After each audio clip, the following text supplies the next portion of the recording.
Hi, everybody. Good to see you this morning. I'm Jamie. I'm the Director of Partnerships and Development at AIfluence. So that's how we pronounce it, like your eye, AIfluence. And basically, this is already going ahead of me.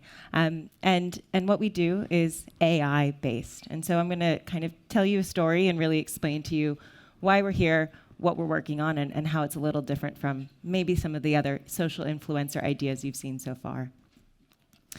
So AIfluence is a Kenyan company. We and my CEO have come here from Nairobi, and the key challenge that we want to address is impact. How do we actually make an impact? We're having great conversations here. How do we turn that into action, or behavior change, as I like to call it? And so what we do at AIfluence is that we target opinion leaders, also known as influencers, on social media. And we use our AI to find them. And then we work with them really closely to create brilliant campaigns that utilize their trust networks to drive relatable and authentic conversations, this is critical, that can actually lead to behavior change. So I'm going to use conservation as a use case. We were talking about yesterday the OKAVANGO Delta and saving the Delta as one of the keynote discussions.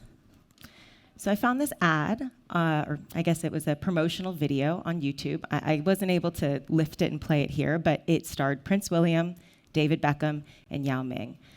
And their mission was, save the rhinos, don't buy rhino horn. And I don't know about you, who here was looking to buy rhino horn this morning? Maybe not the exact message that's going to help us save the Delta. It's great to have these big celebrities, but how are we going to actually lead to impact with them being our spokespeople and that message being, don't buy rhino horn? Because when we actually look at engagement, we see that this ad uses celebrities as their spokespeople. And celebrities are great influencers because they have a lot of visibility, millions and millions of followers. You all know at least one of those three men that was on the screen. The problem is that they have really low engagement and really low conversion to an action. If Prince William tells me something, I'm kind of not really going to do it, right? And if I have a question about it, Yao isn't going to answer it for me.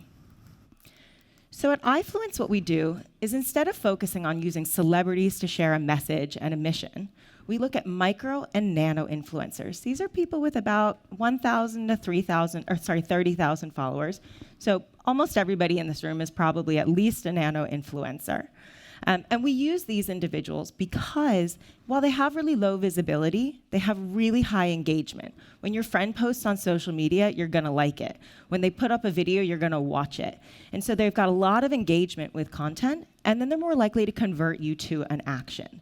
So instead of one, or in that case, 3 huge celebrities, maybe we use a few hundred or a few thousand of these micro and nano influencers to get your message across. And so if we look back at this issue at the OKAVANGO Delta and its challenges that they're facing, or many, many spaces around the world in Latin America, Asia, Africa particularly, the issues that they're facing are encroachment, poaching, deforestation, and governments that are torn between investing in livelihoods of farmers and local communities, which can be at odds with conservation and tourism efforts. So who do we really need to convince to save the OKAVANGO Delta? I don't think it's this room. It's the farmers, it's the youth, and it's the parliaments in those countries that we're trying to make an impact. And so instead of using 3 huge celebrities that are coming from Europe, US, we want to rethink the influencer model. Who do we really need to speak up? We need Francois, who is a photographer, and she's Namibian. We need Nde, who's in Botswana, and he's a lifestylist and a visual artist. We need Charles, who's a photographer and a storyteller in Botswana. We need the people, the Tswana tourists, and we need these people who are on social media in the countries telling the stories every day. You can see just in those small shots that I was able to pull, these are the people actually in the Delta on the regular, telling the story of what they see, what they love, what they're passionate about. And we need to amplify their voices to really get the messages across. So the influencers we use and how we really built our model. So we use our AI platform to do two things. We need to find the micro and nano influencers who have a campaign affinity. It's a subject that they care about. It's something they've talked about in the past. It has to feel real, trustworthy, true. The second thing is, are their friends and followers on social media actually in the place that we're trying to create an impact? So I live in Nairobi, but I'm a terrible influencer for Nairobi because my friends live all over the world, right? So it's a mismatch there. And so what our AI is doing is marrying those two. And that's how we find the AIfluencers. And the reason that this is really important is it feeds into what we call the trust ecosystem. We're looking for the right people, they're trusted and respected sources of information in their peer groups, in their community. They are gonna share the right message. It's gonna be authentic, it's going to be personal. We don't provide influencers with a poster that they must share again. We ask them to create all of their own content, so it's this many sizes fits all approach. We then are going to share it the right way. Charles is going to share it in Setswana, and Francois is going to share it in Afrikaans, and somebody else might share it in English, right? Let people share it in their local languages in a culturally and demographically sensitive way on any of the social media platforms that work for them.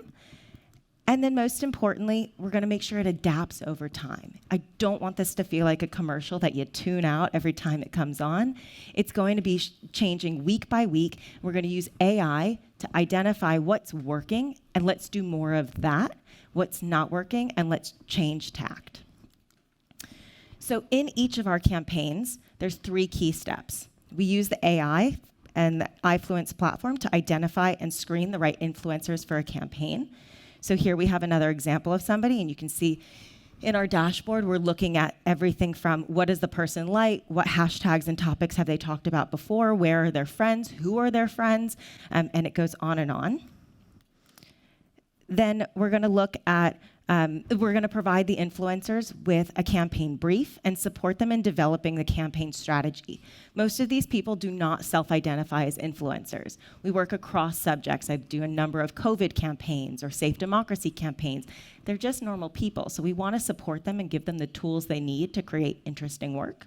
And then we use the AIfluence platform to monitor and evaluate the outcomes of each campaign. And this is what content looks like.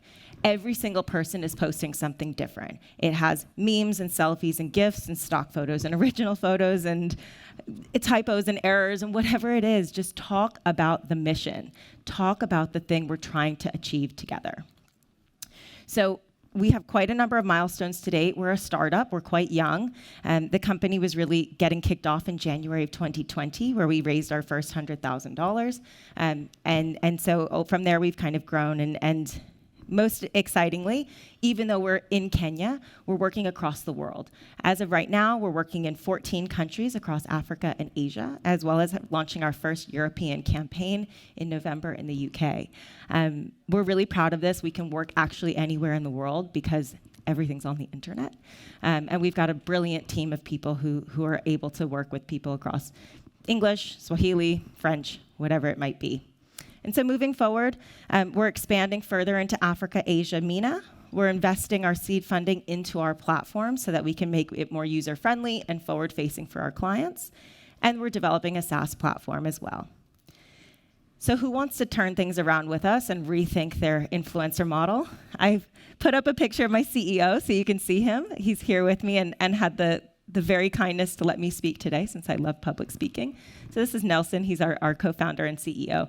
If you're interested in doing something different, reaching out to a different group, please come find us. Thank you, guys.